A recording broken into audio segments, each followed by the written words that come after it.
What is up, guys? Winter Kills here, and welcome to yet again another What Would Happen video. The last two videos you guys seem to really like, the last video was kind of more controversial than the first. A lot of people had some varying opinions about Spellbook of Judgment.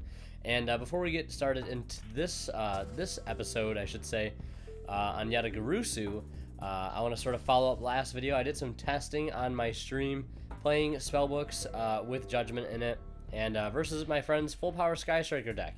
And I just wanted to showcase it versus today's meta, and I found many times in a pretty standard build of Spellbooks, with the knowledge that I have of Spellbooks, which I would say is above average. I've known the deck for a while.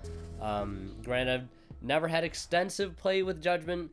The whole Jowgen lock and you know, with Fate and Wisdom, it's the perfect lock that you could set up possibly, but in the grand scheme of things, it's just not enough to deal with the rapid, you know, advantage that Sky Strikers can gain and any other modern meta deck could gain currently. It's really fast paced, and I just found my findings to be what I thought they'd be, and it just wouldn't be that big of a deal if Judgment came back. So that is what I wanted to wrap up last time's video or episode on Spellbook of Judgment. And now we're going to do our episode today on Yata-Garasu. So I hope you guys enjoy. Now, before we go any further into this discussion on Yata-Garasu and, you know, what would happen if Yata-Garasu would come back, we should probably talk about the history of Yata-Garasu and why he was banned in the first place. So a long time ago in the early 2000s, maybe 2003, 2004, there was this sort of deck called Yata Chaos, which basically the whole gist of the deck was to summon Envoy of the End, the Emperor Dragon, and then, you know, blow up everything, send all cards on both players' fields and their hands to the graveyard. Your opponent would take like 200 damage for each or whatever it was. And then amongst those cards that you destroyed from your possession, they would hopefully be a Sangan or a Witch of the Black Forest that would allow you to add Yata to your hand, then summoning it to the field and dealing that dreadful 200 damage to your opponent, thus allowing them not to draw and leaving them with zero, literally zero way to out Yata, and they would be poked for 200 every single turn until they hit zero, or they just realized what was happening and gave up. I actually was a victim to this one time. I remember a long time ago I went to a tournament at this time, and I had no idea what I was doing. And I remember I got Yata locked, and my opponent was like, you know, do you know what's happening? Like, you can't do anything about this. We might as well just go to the next game. And I sort of just said like, oh, I can't draw next turn. I literally can't do anything about this. Okay, you got the win. I was really young, didn't understand what was happening, but I've literally been victim to this card before, and I know what it's capable of. But as we know, things are a little bit different now. Many formats have passed. Top tier decks have risen and fallen. Sort of new mechanics have been introduced. Ban lists have passed and stuff like that. But yeah, Yata's been banned really ever since that time, but things have changed a lot now. And one of the things I wanted to talk about for a little bit here was that Yata is really only viable in certain decks. Really only niche decks where he can have really the most potent of you know, capabilities, where he can be the most effective as he was in the past. Like I said, you know, Emperor End would take everything out of their hand and off the field, leaving them with zero chance to sort of stall for a turn to get something going to try to counteract Yata. It was just sort of, it hit you once and you were done. Nowadays, there is no Emperor End legal here in the TCG, and I think he might have been errated in the OCG from what I can remember. And the card that even searched Yata that we have now, Sangan, is errated so that you can't even use that card the turn that you add it with Sangan, or any cards of that name. So you really wouldn't have the chance to capitalize on a card like that until your opponent, you know, got to draw another card next turn and try to prevent something from happening. And like I said, with niche decks being its only home right now, the only deck that I could think of is some sort of hybrid turbo build with Sky Scourge and Orlaros, that where you would pay 1,000 after banishing like 3 Fiends and a Fairy, right, to summon this thing. You pay 1,000, everybody sends all cards from their field and hand to the graveyard, and then you draw a card. Even if you did destroy Sangan amongst one of those cards, you'd get to search it, you wouldn't get to use it, or you just better hope you draw it off that Norler's draw, or else it's just not going to happen. That is like the only conceivable way I can see that same play being reproduced today, if it were to be back at 1. And that's sort of what I wanted to focus on today, if Yata would come back to 1. Even at 3, honestly, I don't think it would make that big of a deal. You just got to hope you draw it off that Norler. And that's really it. There's no other deck that does something like that, and that's its primary goal. And if it is its primary goal, it's not going to happen all the time. Super inconsistent, and it's not going to become a top tier meta deck. It just really isn't. Granted, you could argue a card like Gold Sarcophagus is at 3 now, and it could give you that card to your hand really easily. But you still can't convince me that, you know, waiting those 2 turns, your opponent's not going to be able to prepare for something like that and have one of the many cards we have available now that we didn't back then to stop it. And that's what I wanted to talk about next, is we have so many counter cards to stopping something's effect going off, or something from dealing damage, or something from being summoned in the first place. We have Solemn Strikes, Solemn Judgment, we have Solemn Warning, we have all of the Mirror Forces, we have Torrential, we have Compulse, all at 3. We have Book of Moon, which I believe should come to 3. But we have Book of Moon, we have Forbidden Chalice, we have Infinite Impermanence, a fantastic card. We have cards like Drag Down, very popular in the meta, you know, Neospacian Aqua Dolphin to rip these cards out of your opponent's hand. And hand traps like Ghost Ogre and Effect Veiler being the primary 2 cards that could stop a card like Yata-Garasu from activating. Now, granted, I would say Effect Veiler, maybe not the best example, but I would say Ghost Ogre a little bit better, because you'll just get it off the field, if I'm, you know, reading this correctly.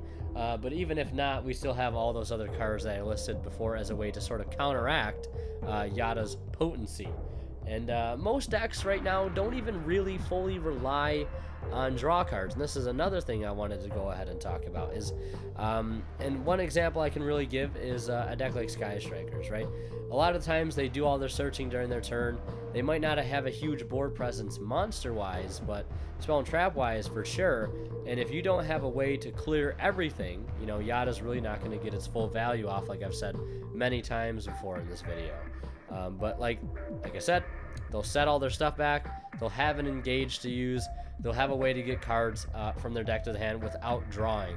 So the fact that they can't draw for their normal turn, normal draw phase, isn't going to be a huge game changer in the decision of that duel and who's going to win, because they just don't really need that draw to sort of, you know, decide whether or not they're going to be able to finish this game, win it, or have a fighting chance even. There are so many decks out there that don't rely on a draw because the graveyard has become such a powerful aspect of the game. You have decks like Infernoids, you have a card like Fairy Tale Snow, you have the Swap Frog engine. There's so many graveyard things, and so many things I'm probably not even mentioning right now. Like just so many graveyard you know, manipulators, so many things that can activate in the grave to stop an attack. Apart from everything else, even if your board did get cleared completely, there's just so much things we have available right now that could sort of be splashed into any deck to sort of counteract it. That's if even were to say people were to play this card in the first place.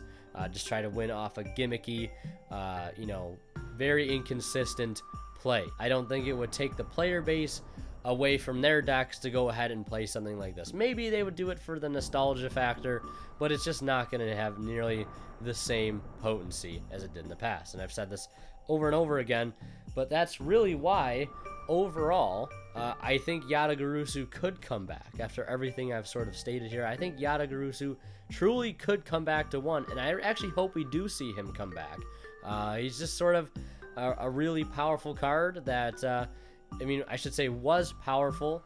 It really isn't so much so any longer. It might seem like a shock to people, but if Yata came back, I've seen footage of people playing with this card in the current format in some certain decks, and it's very underwhelming.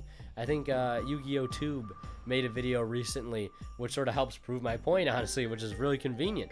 He made a video where he showcased Yata at full power, you know, in the current format, and it was very, very underwhelming.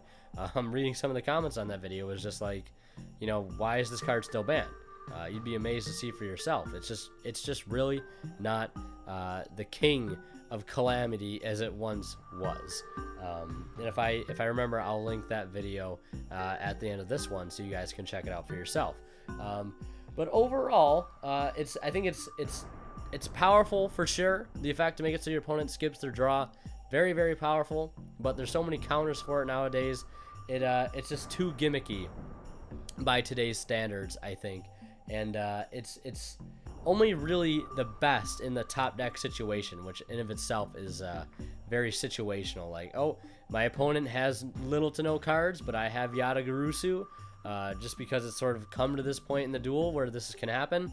I summon it, I attack. They can't do anything about it. I am able to draw. They're not. I'm slowly able to get ahead and an advantage. And that's sort of how the duel plays out. If they don't have anything at all, like, you literally have to be in a very, very poor and unlucky state for this card to be able to take a game from you. So, and I think when we have cards like Trickstar Reincarnation with Droll and Lockbird combo being a thing, it sort of makes you think, like, why is a card like Yata still banned? It just doesn't need to be banned. It's just taking up space, right? It's a cool card. Let me play my Yata in some random spirit deck to have fun with, right? The dreaded Yata, right? Like the dreaded Spellbook of Fate, when that card was at 1 for the longest time. They finally brought it back to 3. Oh my god, did it do something? No. Dragoon's coming back to 3. Did it do something? No. You know, that's really all I have to say for this video. And I hope you guys enjoyed. I hope you guys like these types of videos. You guys seem to anyways. But if you guys have any cards that are on the ban list right now that you would like me to make a video on, preferably a banned card, that's sort of the premise of this video, is covering banned cards. You know, what would happen if they were to come back. If you guys have any cards, specific banned cards you would want me to look into for a video, feel free to let me know down in the comment section below. And let me know what your thoughts are on this video in specific about Yata-Garasu. Overall, I think this card could come back to 1 without any major repercussions. So that's where I'm going to leave it here. Maybe I'll try to find some, you know, deck to build to put him in to test against some other decks. And we'll just see what happens. Spoiler, I don't think it's going to be that big of a deal. But anyways, thank you guys so much for watching. I hope you all enjoyed. Leave a like if you did. And like I said, leave your comments down in the comment section below on a card you want me to cover next, and your thoughts on Yata-Garasu as a whole. But as always, guys, Winter Kill is signing out. We'll see ya in the next one.